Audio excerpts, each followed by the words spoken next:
Buon pomeriggio e ben ritrovati con l'informazione flash di New Sicilia. Sarebbero 3 gli scafisti responsabili dell'arrivo di 99 migranti intercettati a 38 miglia dalle coste siciliane e condotti in porto ad Augusta. Con l'accusa di favoreggiamento dell'immigrazione clandestina, la squadra mobile di Siracusa ha posto in stato di fermo 3 uomini di origine russa. All'operazione hanno collaborato Guardia Costiere e la sezione operativa navale della Guardia di Finanza. Adesso a Trecastagni, in provincia di Catania, dove un 36enne ucraino è stato arrestato per maltrattamenti in famiglia, estorsione e lesioni personali aggravate nei confronti della sua convivente, una 38enne anch'essa ucraina, ma anche di violenza sessuale aggravata con minorenni e adescamento ai danni delle 2 figlie della donna.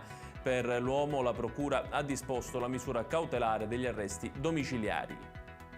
Ora a Palermo, dove ieri un bimbo di poco meno di 1 anno sarebbe morto in auto tra le braccia dei genitori mentre stavano raggiungendo il pronto soccorso dell'ospedale Villa Sofia, dove una volta arrivati i medici ne hanno potuto solo constatare il decesso.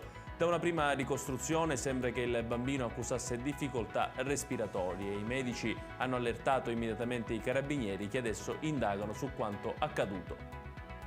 E infine la Procura di Catania, che ha iscritto nel registro degli indagati 11 sanitari e disposto l'autopsia sul corpo della neonata deceduta l'11 agosto scorso all'ospedale Cannizzaro e che dovrà quindi essere riesumata dal cimitero di Cireale, dove è attualmente sepolta.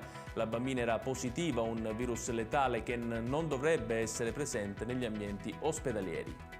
Ed è tutto per questa edizione. Il prossimo appuntamento col TG Flash alle ore 18.